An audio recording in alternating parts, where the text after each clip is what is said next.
Avant d'avoir Neos, donc on avait 8 postes qui devaient gérer sur des plages horaires via un tableur.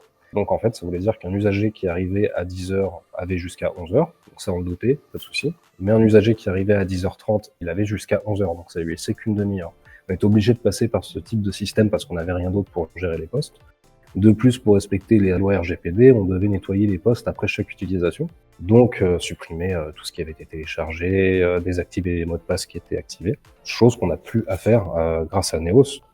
Là, on était sur 8 postes avant, maintenant on est sur 36 postes en tout, si on compte le Fab Lab, les cabines d'auto-formation et l'espace multimédia.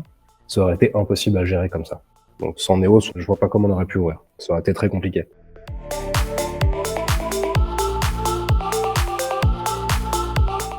Alors, au niveau des défis, on revient sur le planning un petit peu, et surtout à une chose, qui est donc les règles assez simples à faire sur Neos, qui permettent du coup de mettre une extinction automatique des postes. Donc ça, pour le coup, au niveau de la sécurité, si je puis dire, des collègues, je trouve que c'est important, parce que quand justement on doit expliquer à une personne qu'elle doit laisser le poste pour une autre personne, tout de suite cette interaction peut envenimer. Et au niveau de la sécurité des collègues, c'est quand même plus pratique. On a déjà remarqué effectivement que maintenant quand ça se coupe, ça se coupe. Voilà, c'est la machine qui coupe, c'est pas nous. Donc ça permet d'être un peu plus à l'aise sur ce point-là. Au niveau des objectifs, ça nous a aussi permis d'avoir des bornes de consultation, parce que comme je vous disais, on a donc un espace multimédia, un Fab Lab et des cabines d'auto-formation. Ces cabines d'auto-formation, donc on a nos ressources numériques dessus, et on a pu les mettre nous-mêmes en mode borne de consultation. Donc c'est pareil, c'est cette liberté qu'on a et cette facilité, parce que c'est quand même très simple à mettre en place, ce qui nous permet vraiment d'avoir des cabines d'auto-formation fonctionnelles. Et si j'ai besoin à un moment de changer quelque chose, je peux le faire et c'est réglé dans les minutes qui viennent.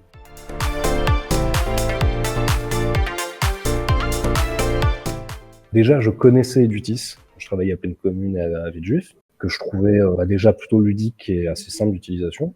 Ensuite, effectivement, quand j'ai fait ma recherche de marché, je me suis rendu compte qu'il y avait plusieurs offres de logiciels EPM. Après, ce qui a vraiment fait le choix, la vraie décision de choisir Neos, c'est ludique, c'est facile d'utiliser, mais surtout, il y a un service client qui est là. On a eu du retard pour différentes raisons quand on a commencé à installer l'ouverture. Neos a été là, quoi. On a appelé, on a expliqué nos problématiques. Un agent est arrivé le lendemain pour nous aider.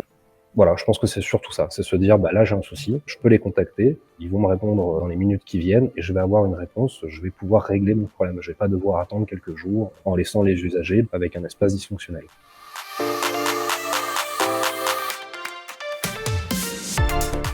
Vraiment, on va revenir sur sa simplicité d'utilisation parce que du coup, on a une équipe ici à Bobigny qui n'est pas habituée au logiciel EPM, ne connaissait pas ça. Et en fait, l'apprentissage a été beaucoup plus rapide que ce que je pensais. Et aujourd'hui, quasiment tous les collègues font du multimédia, utilisent le logiciel. Et vraiment, au bout de quelques semaines, j'avais pas un seul collègue qui me disait « je sais pas comment utiliser ce logiciel ». C'était admis, on savait le faire. Donc je pense vraiment à la simplicité aussi.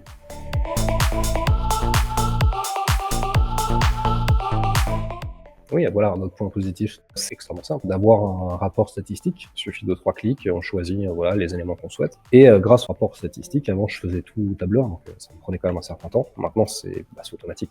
Du coup, ça m'a permis de voir que entre ce mois-ci de cette année et le même mois de l'année dernière, on a eu une hausse de 336% du public.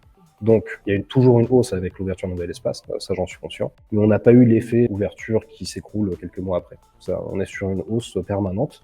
Et je pense que c'est grâce à cette réactivité. Avant, quand on avait un souci avec le service informatique de la ville, qui a énormément de choses à gérer, donc il pouvait pas toujours être là tout de suite, ce qui est normal, on était bloqué.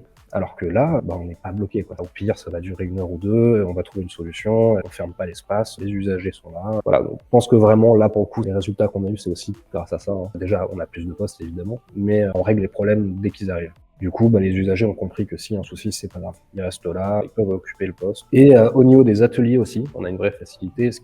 Dans toutes les collectivités, on a toujours ce problème on veut utiliser un logiciel, souvent gratuit, qui pose pas de problème du coup à télécharger, à installer, mais on n'a pas les droits administrateurs. Donc c'est toujours très compliqué. Alors que là, on n'a pas ce problème en fait. Là, on va faire un atelier, donc soit on va voir dans le catalogue produit par Chocolaté, et on a en général le logiciel qu'on cherche, et si jamais c'est trop spécifique, on a des codes admin pour pouvoir télécharger ce logiciel. Et ça, vraiment, ça change la donne parce que vraiment, ça nous permet de nous organiser autrement et de pouvoir faire les ateliers qu'on souhaite faire. Et on se bloque pas par rapport à une problématique technique qui n'est pas liée à nous.